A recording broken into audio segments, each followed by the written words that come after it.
ça risque de se terminer comme ça aussi, si tu veux. Parce que malheureusement, c'est ça qui est terrible, là, quand tu disais par rapport au résultat de ce confinement. Et donc, ça va mettre énormément de gens en colère. Les conséquences. Les conséquences, et moi j'ai énormément peur évidemment de la radicalisation de certains. Tu penses? Voilà. Mais je pense, j'en suis persuadé. Les gens à qui on a fait crever leurs parents comme ça. Tu penses ne pas forcément retrouver des gens calmes qui pourront discuter avec toi et avoir les mêmes idées, mais des gens qui vont aller trop loin, quoi, c'est ça? Ouais, c'est sûr, il y aura de tout, si tu veux. Mais le peuple français, là, il est fâché, vraiment. Et il y a des gens qui ont tout perdu, qui sont en train de tout perdre. Si tu as perdu ton entreprise et tes parents, tu vois, je suis sûr qu'il y a des cas comme ça. Le mec peut tout à fait... ton commerce, beaucoup de commerces qui vont tomber aussi. Ça. Peut tout à fait décider de se venger. Puis des gens au chômage qui vont pas pouvoir retrouver du travail. Tout de suite, ou pas du tout. Donc ça, moi, ça m'inquiète pour le moment, encore une fois, parce que bon, je commence déjà à essayer d'appeler, mais on est dans nos bulles, quoi, hein, à réfléchir sur la manière dont on va devoir réagir. Mais là, j'ai peur que pour le moment, si tu veux, ça arrive à y avoir un appel à monter sur Paris, à tout casser, et il y a énormément de gens en colère. Colère légitime, j'y reviens toujours, la colère est légitime.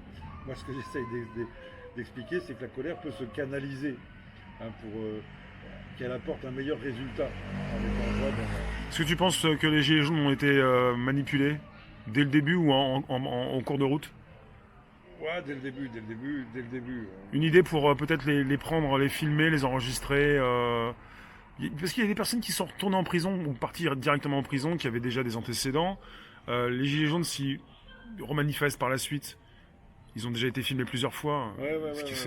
Ça va être compliqué de manifester pour les gilets jaunes. Moi, je pense qu'effectivement, normalement, les gilets jaunes devraient avoir l'intelligence politique de ne pas passer devant dans les premières manifs de déconfinement. De laisser les infirmières. On doit pousser le milieu médical à passer devant et on doit les soutenir. Mais si on dit aux gens, parce que si on dit aux gens ici, prochaine manif du milieu médical, venez, ils vont venir. Si on leur dit prochaine manif des gilets jaunes, ils vont dire c'est le chaos, c'est le machin, etc. Donc moi je pense que c'est ça, on devrait avoir cette intelligence d'infiltrer la société. Tu vois. Puisque chaque soir à 20h, il y a bien des personnes qui applaudissent pour le personnel soignant. On va y avoir voilà. Dans 6 mais 7 minutes. 6-7 minutes, faut qu'on dise au moins encore 6-7 minutes. Voilà, c'est ça, voilà, pour finir sur... Bien sûr. Voilà.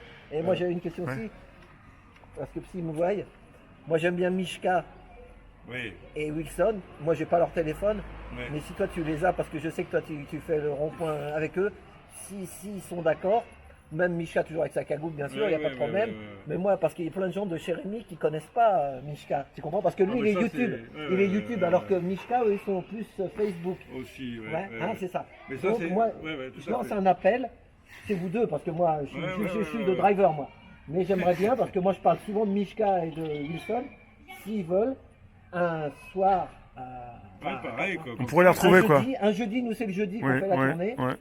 Moi, parce qu'ils habitent pas loin de chez moi. Oui, en plus. Voilà, dans l'Essonne, ils parlent tout le temps de l'Essonne. Et ben moi, j'aimerais bien qu'on aille, parce qu'eux, ils reçoivent beaucoup de gens. Mais pourquoi on n'irait pas aussi les recevoir? Non, mais en plus, moi, j'ai pensé à votre truc. Là, vous faites un super boulot qu'il faut absolument que vous fassiez jusqu'à la fin du confinement. C'est ça. Et vous pourrez faire une compilation après, si tu veux.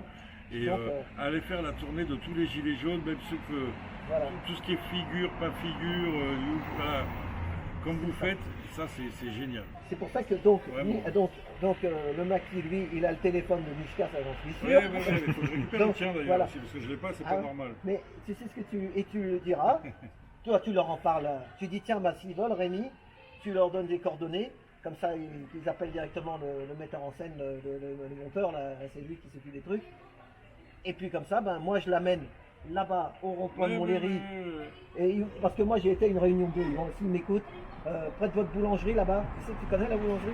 Non, t'as pas été là-bas. Non, j'ai pas été là-bas. Moi je connais là-bas. Donc ils nous donnent un rendez-vous là-bas où ils prennent leur rond-point, à côté de la boulangerie où une fois on avait été faire une réunion, d'ailleurs où ils avaient reçu Pont-Saint-Charlot, et tu sais, tu connais Madame Pont-Saint-Charlot. Donc voilà, s'ils veulent, tous les deux ou un seul, s'il y a un qui peut pas et puis qu'un qui peut, Moi, j'aimerais bien. La demande est faite. Et lui, ça va le sortir. Et Rémi, ça va le sortir de Paris un peu.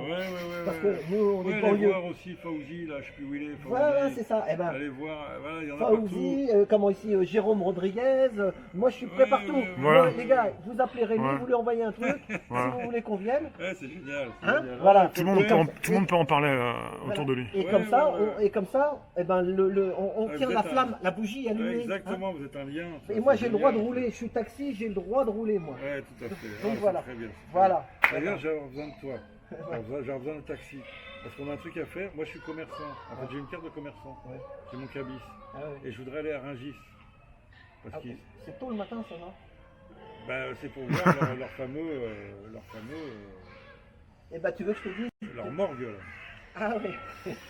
Eh ben, tu veux que je te dise? Eh ben, moi. Tu vois que, lui, mais c'est un artiste, de toute façon, on est des artistes, on est des zèbres, c'est un zèbre, lui. C'est ce que c'est un zèbre, non, ça fait rien. J'imagine.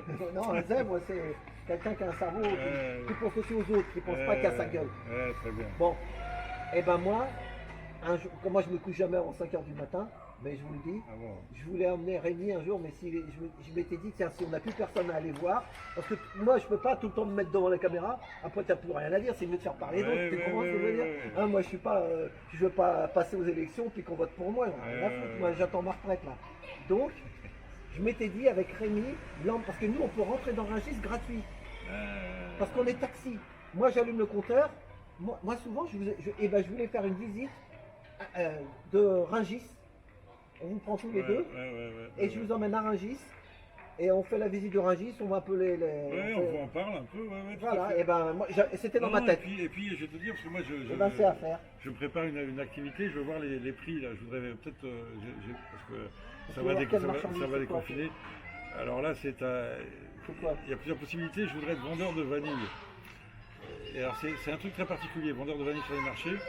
Et c'est un commerce qui ne prend pas de place, si tu veux. Voilà, d'accord, regarde à quelle heure c'est. Donc, pour aller il faut savoir à quelle heure ça ouvre. Parce que les légumes, le poisson, ça ouvre à 2h du matin jusqu'à 7. Il faut tu vois ce que je veux dire? Il faut partir à 2h du matin. Moi, c'est de l'épicerie, moi. En fait, et c'est quelle heure l'épicerie? Je regarderai. Écoute, je regarde, on se tient au courant. Je prends ton téléphone. Non, puis on peut le faire à 3, comme ça. Ouais, ça serait avec plaisir. On a bien fait de se retrouver ce soir. Et il commence à faire un petit peu frais, ça fait du bien. On se rapproche de 20h là. Et puis, je t'écoute. Et puis il faut interroger les gars sur cette histoire de morgue. Oui. Est-ce qu'ils sont dans un congélateur ou pas? T'es parti un peu sur les investigations, tu te poses des questions, t'as envie de savoir quoi. T'as envie d'aller voir sur les lieux. Voilà. J'ai été voir un hôpital. Oui. Pour voir s'il y avait du monde ou pas. Bien sûr, sur l'hôpital, il n'y avait personne. Il n'y avait personne. Etc., tu vois. Et donc c'est le paradoxe parce que tu as des gens qui disent oui, il faut rouvrir les hôpitaux, l'hôtel. Mais ça sert à rien puisque tu en as plein qui sont vides. Je te rassure, à mon avis, tu auras plus de facile d'aller voir la vanille que d'aller voir la morgue. Parce que la morgue, à mon avis, tu sais, c'est... Oui, mais eux, ils y parlent, les mecs, les marchands, ils parlent. On va interroger les marchands, on aura les infos. Ah ouais, voilà, voilà. En fait, t'es devenu reporter indépendant, en fait. Ah bah oui. Aussi. Comme moi. Ouais, c'est ça, acteur. T'as ton téléphone dans ta poche, tu dégaines quand t'as besoin de dégainer. Ouais, alors non, parce qu'en ce moment, je sors beaucoup sur mon téléphone, bizarrement. Ouais, pour éviter parce que je sors pas mal, donc pour éviter les traçages, justement, les traquages, tu vois. Donc. Tu penses à ça, ouais. Oui, il faut. À la géologue. T'as pas envie que Google sache où tu vas. Si tu te fais gauler, tu vois, et que tu dis, écoutez, je viens de sortir, et le mec il prend ton téléphone et il voit que tu te fais balader toute la journée, que ça fait une semaine que tu fais le tour de Paris, ça va pas aller si tu veux. Donc il faut sortir son téléphone. Alors c'est très important. Et non, mais c'est vrai, tu peux, quand tu vas faire tes courses, il n'y a pas de problème. T'es pas le seul à penser à ça, je pense. Ah ouais, non, c'est important ça. Le monde de Rungis, c'est très... Les gens qui travaillent là-bas, c'est des mecs comme ça. C'est parti, c'est 20h. Voilà. Ah voilà. Bravo! Parce que évidemment, ici, tu as un quartier où il y a énormément de personnes qui travaillent, qui sont justement soignantes, infirmières, etc. Donc il y a des gens qui c'est touchant pour eux, quoi. C'est réel. Parce que j'entends qu'il y a tout un débat, machin, bon. Mais voilà, malgré tout, il y a vraiment des gens qui sont touchés en ce moment. Bien sûr. Par ce combat. Il y a une gilet jaune qui s'appelle Maria, que tu as dû la rencontrer, une uruguayenne, une péruvienne. qui a fait toutes les manifs, je t'assure. Elle est infirmière dans le 93 et elle dit nous on mord. Tu vois, donc je te dis moi j'ai vu un hôpital vide, là tu as une vraie gilet jaune qui te dit nous on les voit les cadavres. Quand elle arrête de bosser, elle va coller de l'affiche sur le gilet jaune. Tu vois, donc c'est vraiment une. Voilà, donc tu as une réalité et ça a été dit, hein, ce sont les gilets jaunes qui sont en première ligne. Et ça c'est génial. C'est tout. Excuse-moi. Quand je reviens. Bravo, bravo.